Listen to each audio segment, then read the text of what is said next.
This video will change your life. I want you to really listen to me. Narcissists are the master hypnotist of the world. Alright.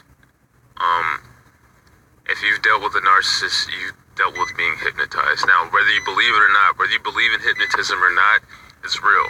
Now, I'm not talking about the hypnotism that you see on TV, keyword, fake, you know what I'm saying?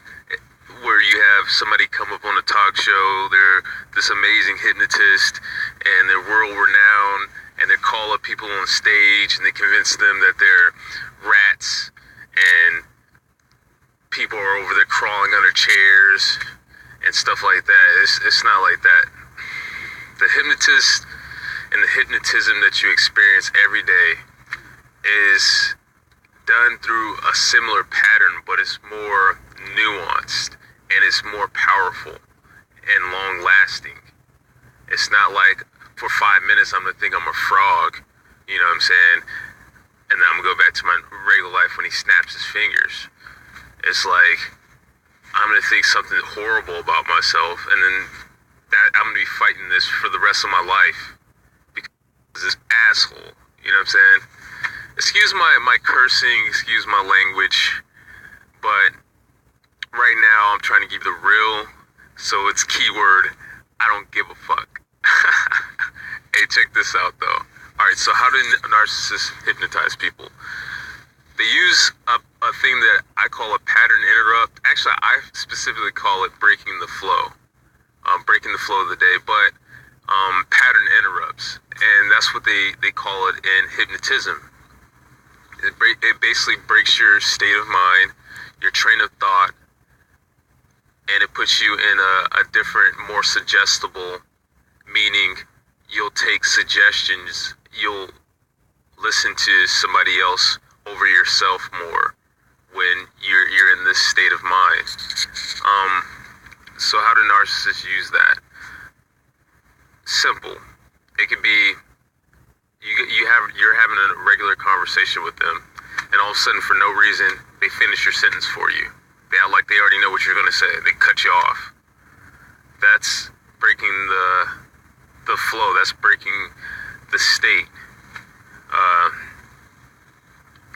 So when people break the flow like that, it causes cognitive dissonance. Now, I have other videos on how narcissists break the flow, so don't worry if you don't really understand it. I'll give you a couple more examples, but I don't want to derail the whole video. But the classic thing that I always talk about is if you're walking to a door and you see somebody on the other side of the door and they're walking towards it, and let's say you're closer to the door, but then the person speeds up and walks through right before you, and then you kind of have to stop, and then you go. That right there, that breaks the flow. Someone cutting you off, or let's say you ask someone a question, and I deal with this at my job. Instead of them giving you like a regular answer, saying it in a regular voice, sometimes they might say it underneath their breath. Say it under their breath. Where you have to be like, huh? What'd you say? Narcissists do this for many of reasons. They can check their phone while you're talking, and it'll break your train of thought.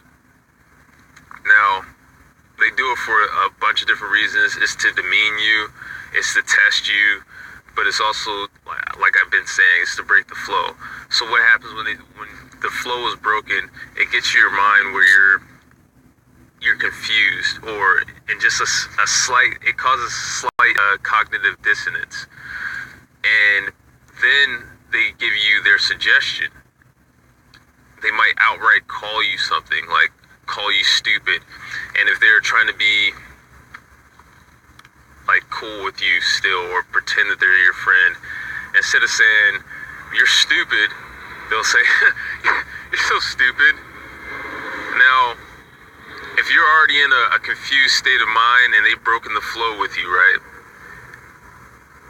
that suggestion will affect you on a subconscious level, whether they say it like they're joking or not. Now, That's not all. That's if they want to be outright with it. You know, they can give you suggestions about yourself, about who you are, outright. They can straight out to your face and straight call you something that you're not. But it's actually more nuanced than that when you first meet someone. The easiest way to get somebody to take on a suggestion and to start feeling a different way about themselves is just to treat them a certain way.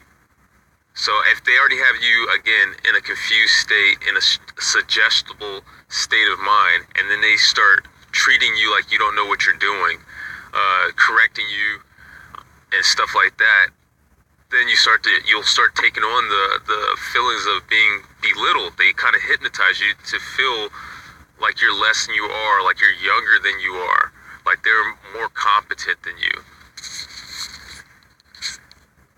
Another way to do it is to just talk to you in a voice that suggests that you're however they want to suggest, whatever they want to suggest to you. And we'll stick with the example of they want to suggest that you're less intelligent than what you are. Just talking to you like you're slow, or talking to you in a slow voice. And they slip this in, and it's crazy. They'll slip it in, and it's always after they've already kind of broken the flow of things, and then they start talking to you overly nice in a patronizing voice, or talking to you like this, slowing the words down, and again, it's a sneaky way of suggesting to you, and it will affect you subconsciously. Another way that they do it is, again, it all starts with they break the flow, but then they act super confident. They try to make you feel less confident by acting super confident. But that act in itself wouldn't really work if they didn't already get you in a state where you got all this confusion going on, you have this slight cognitive dissonance, and then all of a sudden you have somebody in front of you acting like they're so sure of everything. They're so confident, they're so bold. They might get bold with you, and it'll make you feel like you're less than what you are. Again, that's hypnotism. That's how Stockholm Syndrome works. When those people, I think it was like in Paris or wherever it happened, when they took over that bank, or I think it was a bank, and the hostages, they're gonna feel like a bunch of dissonance. They don't know what's going on. This is the first time they've been in that situation where they, what I'm saying, it's crazy. They're trying to make sense of all of it, and the people that are hijacking the bank, they're acting super confident, super smooth. So it's more that the hostages aren't gonna take their own feelings in their own thoughts as seriously, because they already know that they're confused. So the only other people to depend on in that was the people that are taking over the bank. And then that fucks with your mind. It makes you, in that case, it made them want to protect them. Like you become fond of that person because they have something that you don't have, even if it's for the moment. It's confidence in that situation. And even in your life, like, you'll take on a lot of bullies and people like that, because when you first meet them, they're everything that you perceive yourself not to be. They're super outgoing, they talk loud, they are sure. And in that moment, you're used to dealing with a lot of people that are making you feel less confident, less sure of yourself. And you end up following them. And if you aren't, then they break the flow a bunch of times and have you second guessing and not feeling comfortable mentally, and then you want to go off of what they're doing, rather than realizing that, no, this person's toxic. let me step away. But I don't want this video to get too long. I feel like I've made my point here. I'm gonna leave it at that. Make sure you subscribe and hit that bell. Leave a comment, leave a like. Smash the like button. Like, hit that. You know what I'm saying? I want to see how many likes I can get.